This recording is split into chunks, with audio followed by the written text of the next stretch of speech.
Olá pessoal, aqui quem fala é Gabriel Wendel e esse é mais um vídeo aqui no canal. Bom pessoal, esse é o 8º vídeo que eu falo sobre o livro do consagrado Eliphas de Levi. Bom, para quem não sabe, já tem disponível aqui no canal, ok pessoal? Lá na playlist livros, uma série de vídeos que eu falo a respeito justamente de livros. Então são resenhas, são comentários. No caso do livro A Chave dos Grandes Mistérios, nós estamos fazendo estudos juntos aqui.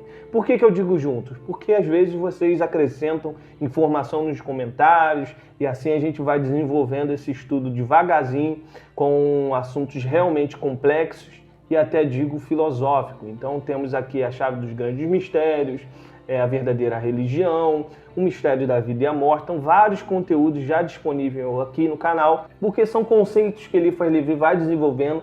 Então, é muito interessante você já ter essa ideia, principalmente desse tema aqui que é muito importante, que eu irei falar sobre fantasmas fluídicos, larvas astrais, força-pensamento, pensamento negativo, esse tipo de coisa. É muito importante para quem é mago, ocultista, espiritualista em geral. Isso é um conceito que às vezes passa despercebido e é importante a gente tratar sobre isso aqui. Eliphas Levi, né, é um mago cerimonialista francês, é um grande ocultista do século XIX.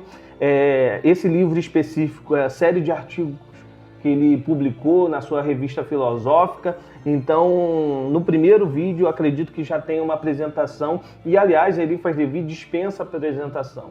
Então, ele é um grande mago. Aqui a gente já tem um livro que eu já usei várias citações, Dogma e Ritual da Alta Magia e, recentemente, História da Magia. Então, todos esses livros eu irei tratar devagarzinho aqui no canal, mas vamos ao que interessa.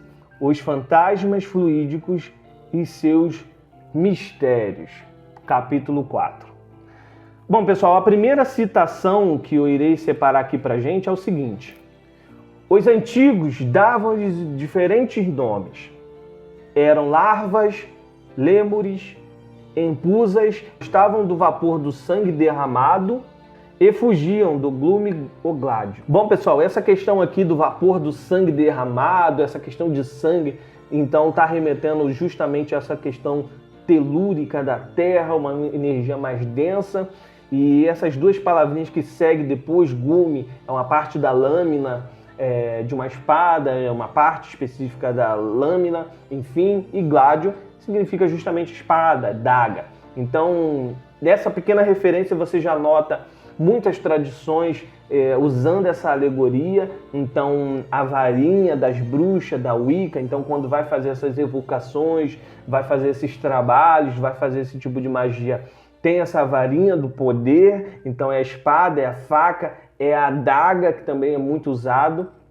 Na tradição da Goétia, também tem essa questão de adaga, cortar o selo, cortar, dissipar o espírito, então o poder. Então você vai ver essa simbologia de uma espada, o iniciado portar uma espada em muitas tradições, em muitas culturas. Então é aí que você já faz essa pequena assimilação com várias alegorias, ok? E por final, a teurgia evoca-os e a cabala conhecia-os sob o nome de espíritos elementares. Então Eliphas Levi ele vai definir, depois de a gente ter tratado sobre os mistérios das alucinações. Aliás, anteriormente a gente falou sobre a vigília e o sono, então esse intermediário. Depois Eliphas Levi ele fala sobre os mistérios das alucinações e das evocações dos espíritos, então diferenciando essas manifestações de espírito, larvas, vampiros, todas essas coisas que com certeza você já viu aí na internet. Eliphas Levi ele vai tratar nesse livro de forma clara e objetiva. Vamos lá. Próxima citação. Os fantasmas fluídicos têm os abortos da luz vital. São mediadores plásticos, esse termo aqui a gente já abordou aqui em vídeos anteriores, ok? Sem corpo, sem espírito. Nascidos dos excessos do espírito e dos desregramentos do corpo. Esses mediadores errantes podem ser atraídos por certos doentes que eles são fatalmente simpáticos, ou seja, são atraídos. Então, quando você está doente, nesse baixo astral, dependendo da doença, inclusive, você sente isso na pessoa, sente ao entrar no hospital. Então, essa questão, eles atraem esses obsessores, eles atraem esses fantasmas fluídicos. E que eles emprestam às suas expensas uma existência fatídica, mais ou menos durável. Servem então de instrumentos suplementares para as vontades instintivas desses doentes. Nunca, todavia, para curá-lo, sempre desviá-los e aluciná-los ainda mais. Isso é importantíssimo, pessoal. Essas figuras, esses seres, eles, por exemplo, grudam em pessoas com vício, e jamais será para curar, para sugar essa energia que traz esse vício. Não, eles sugam essa energia e, por consequente, iludem, deixam ele cada vez mais dependente para gerar cada vez mais essa energia. Essa questão específica, pessoal, vocês veem diversos canais no YouTube já tratando desse tema tão específico, inclusive pessoas visitando lares, fazendo essa limpeza de casas. Então você vai ver muito falando sobre obsessores, vampiros, larvas astrais. Então já tem vasto conteúdo sobre isso já no YouTube. Quem sabe, talvez futuramente eu trate desse tema específico aqui no canal. Mas é importantíssimo só a gente entender que isso é uma coisa que é estudada pelos magos, que é estudada pelos ocultistas. Então você talvez tenha dispensado esses conceitos, não acreditado que força-pensamento pode gerar ou atrair essa questão. É aí que é o passo importante para esse vídeo. Porém, é importantíssimo a gente diferenciar alguns termos, né? Então a gente tem os elementais e os elementares. Então é imprescindível você conhecer um pouco sobre essas duas questões. Os espíritos elementais são o seguinte, pessoal. Os sábios da antiguidade acreditavam que o universo era formado por 4 elementos básicos: terra, água, ar e fogo. Esses 4 elementos já foram objeto de estudo aqui no canal. Então é importantíssimo você entender um pouco desse conceito. Daí surge os seres elementais que participam da criação e da manutenção, ok? Então é daí que vem os mitos, as alegorias da Ondina, as fadas, gnomos, salamandras. Então tem muitas tradições que você faz, inclusive, evocação desses seres para te auxiliar no determinado conhecimento. Então aí, evidentemente, é um tema que cada tradição acredita ou não, não é esse o ponto do vídeo, é só para a gente definir essa questão. E aí temos espíritos elementares, que são naturais ou artificiais. Então a gente diz naturais porque são esses elementares que representam a força oposta dos elementais que eu tratei anteriormente. Então são forças naturais que exigem uma densidade, uma força de densidão, de caos. Então, mas fazem parte dessa natureza de ordem e caos, ok? Porém, tem os artificiais. Este sim, criado pelo pensamento humano, a gente pode ver pelos nomes aí de incubos e sucumbos, que são, por exemplo, várias formas de pensamento.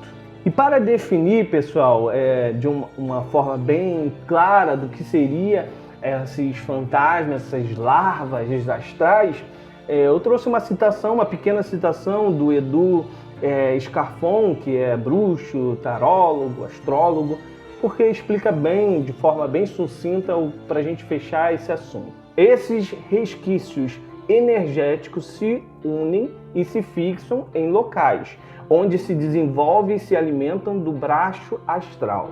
Um exemplo é quando entramos nos locais e depois de um tempo começamos a nos sentir cansados, para baixo emocionalmente, é como se instalasse sobre nós uma bad, sem motivos específicos. Bom, pessoal, então, essas forças pensamentos, essas energias fluídicas, elas grudam em lugares, acompanham, então elas estão ali para sobreviver, para sugar esse baixo astral e, consequentemente, elas atraem, elas desenvolvem, ela deixa a pessoa cada vez mais dependente e mergulhar ainda mais nessas energias.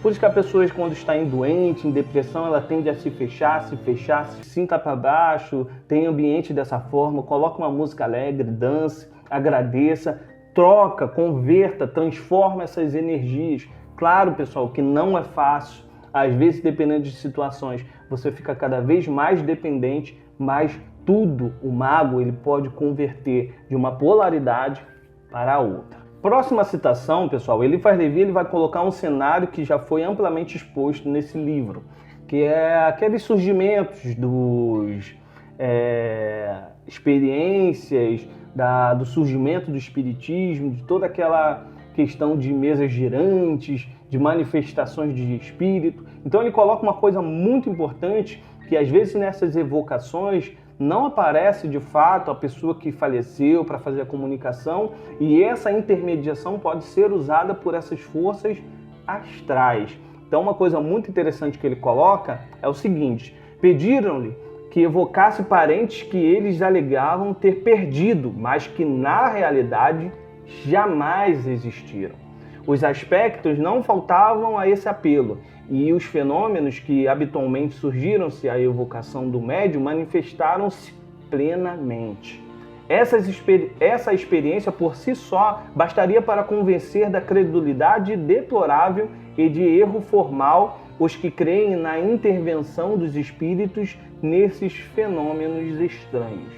Para que os mortos retornem, é preciso, antes de mais nada, que tenham existido, e demônios não seriam tão facilmente enganados por nossas mistificações. Então, o cuidado do que Eliphas Levi expõe aqui em relação a essas certas evocações do que realmente está sendo evocado. Um outro ponto não menos importante que Eliphas Levi irá abordar já no final dessa questão é falar sobre uma polaridade de Deus que é criada pelo homem pela força pensamento. É muito importante, pessoal, que Eliphas Levi, quando ele vai falar lá no início já desse livro sobre Deus, sobre o absoluto, algo inefável, algo inimaginável, quando o homem cria uma certa idolatria sobre esse ser, o todo, ele acaba manchando, criando uma sombra de Deus sobre a terra, e essa idolatria não faz bem para o desenvolvimento da terra, não faz bem. Então Eliphas Levi ele é muito pontual nessa questão. E é por isso, pessoal, que muitas ordens, muitas tradições, muitas pessoas ocultistas não definem Deus por si só. Se você reparar, é sempre um nome genérico. O grande arquiteto do universo, o pai da compreensão, o pai do nosso coração e assim sucessivamente. Porque o todo, para os ocultistas, é algo tão inefável, é algo tão grande que sequer pode ser imaginado por nossa limitação, que só da gente tentar defini-lo seria restringir algo que é absoluto. Então vejamos, é um texto muito grande que ele vai falar sobre isso, o texto é fenomenal e eu vou colocar só no final para a gente ter uma ideia dessa visão que os magos têm em relação ao todo, ao Deus da criação. Aquele que é essencialmente, puramente, espiritualmente, não sendo nem um ser absoluto, nem um ser abstrato, nem a coleção dos seres, numa palavra, o infinito intelectual, é muito difícil de se imaginar. Assim, toda a imaginação ao seu respeito é uma idolatria. É preciso nele crer e adorá-lo. Nosso espírito deve calar-se diante dele e apenas nosso coração tem o direito de lhe dar o nome. Pai Nosso. Fantástico como Eliphas Levi ele aborda esse assunto, já abordou anteriormente e também coloca aqui o perigo dessa idolatria, dessa sombra de Deus sobre a terra.